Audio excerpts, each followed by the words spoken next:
এবার ভয়ভীতি হুমকি নিষেধাজ্ঞা উপেক্ষা করে প্রত্যন্ত গ্রামের ছাত্রীরা আরজিকর কাণ্ডের নির্যাতিতা চিকিৎসক তথা তিলোত্তমার বিচারের প্রতিবাদে পথযাত্রা করলেন।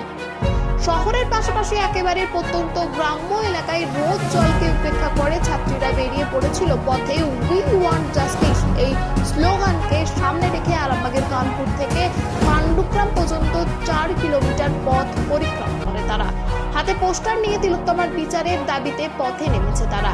এর পাশাপাশি তাদের দাবি, সরকার কেন এই ঘটনাকে চাপার চেষ্টা করছে। আবার স্কুল শিক্ষা দপ্তর থেকে কোনো কোনো জেলায় স্কুল ড্রেস পরে এভাবে পথে নামার উপরেও নিষেধাজ্ঞা জারি করেছে সরকার। কিন্তু ওনারা কেন বুঝছেন না আমাদের নিরাপত্তা কে দেবে? যতই নিষেধাজ্ঞা আসুক, যতই ভয় দেখানো হোক, যতই বাধা দেওয়ার চেষ্টা করা হোক, আমরা মেয়েরা নিজেদের নিরাপত্তাটাকেই নিজেরাই দেখে নেব।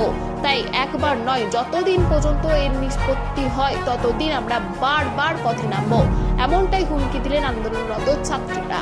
এ বিষয়ে কি জানাচ্ছেন তারা, তাদের থেকে শুনবো বিস্তারিত। 24 আওয়ার্স আরামবাগ।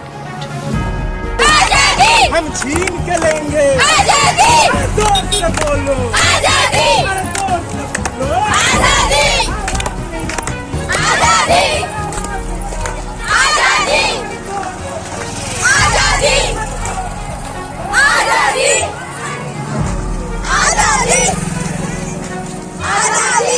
স্টুডেন্টরা মিলে বেরিয়েছি আজকে আমাদের এই মিছিলটা। কানপুর কৃষ্ণবাটি বিবেকানন্দ ইনস্টিটিউশনের স্কুলের ছাত্ররা মিলে বেরিয়েছি। আমাদের একটাই কারণ যে আজকে যে আরজিকরের ঘটনাটা হয়েছে, সেক্ষেত্রে আমরা কি পাচ্ছি? আমরা কোনো বিচার পাচ্ছি কি? আমরা কোনো বিচার পাচ্ছি না। আমরা যে মেয়েরা এখানে আন্দোলনে বেরিয়েছি, আমরা কোনো সাপোর্ট পাচ্ছি? কিচ্ছু পাচ্ছি না। তাহলে আমরা যে যখন রাস্তাঘাটে আমরা স্কুল থেকে ফিরবো, কোনো টিউশন থেকে ফিরবো, আমাদের কোনো কোনো প্রোটেকশন আছে? কিচ্ছু পাচ্ছি আমরা? একদমই পাচ্ছি না। আমরা এর বিচার চাইছি যে এরকম ঘটনা ঘটলো, এরপরে তো আমরা এত মেয়েরা আছি, আমাদের কি এর কোনো বিচার পাচ্ছি না। সেক্ষেত্রে সেই জন্যই আমরা বেরিয়েছি এটার জন্য। এটা কি তোমরা কারা? আমরা স্টুডেন্টরা সব মিলে বেরিয়েছি। স্টুডেন্টদের উপর তো নিষেধাজ্ঞা জারি করা হয়েছে যে করা যাবে না, তাতেও তোমরা বেরিয়েছো কেন? হ্যাঁ, কারণ আমাদের নিজেদের প্রোটেকশন আমাদেরকে নিজেদেরকে করতে হবে। কারণ এখানে তো আমরা দেখতে পাচ্ছি না, কাউকে পাশে পাচ্ছি না। তাই আমাদেরকে এই আন্দোলনটা এই জন্যই করতে হয়েছে। অনেকদিন তো হয়ে গেল, কোথাও কি চেপে দেওয়ার চেষ্টা চলছে? হ্যাঁ, অবশ্যই চলছে। কারণ এত আমরা প্রতিবাদ করছি, এত আন্দোলন শুধু তো এখানে না, সারা জায়গায় হচ্ছে, সব জায়গায় হচ্ছে, কিন্তু তাও আমরা কোনো দেখতে পাচ্ছি কিচ্ছু দেখতে পাচ্ছি না। তাই আমরা নিজেরা ভাবছি যে আমরা নিজেরা যতটা করতে পারি, নিজেরা আন্দোলনে নিজেদের অধিকার নিজেরা যতটা পারবো অধিকারটা ছিনিয়ে নেওয়ার চেষ্টা করছি। শহরে তো আন্দোলন চলছে, এবার তো প্রত্যন্ত গ্রামে চলে গেছে, কি বলবেন? এর মাধ্যমে কি বার্তা দিতে চাইছেন? এর মাধ্যমে একটাই আমরা বার্তা দিতে চাইছি যে আমরা আমাদের মেয়েদের যেন একটা প্রোটেকশন থাকুক।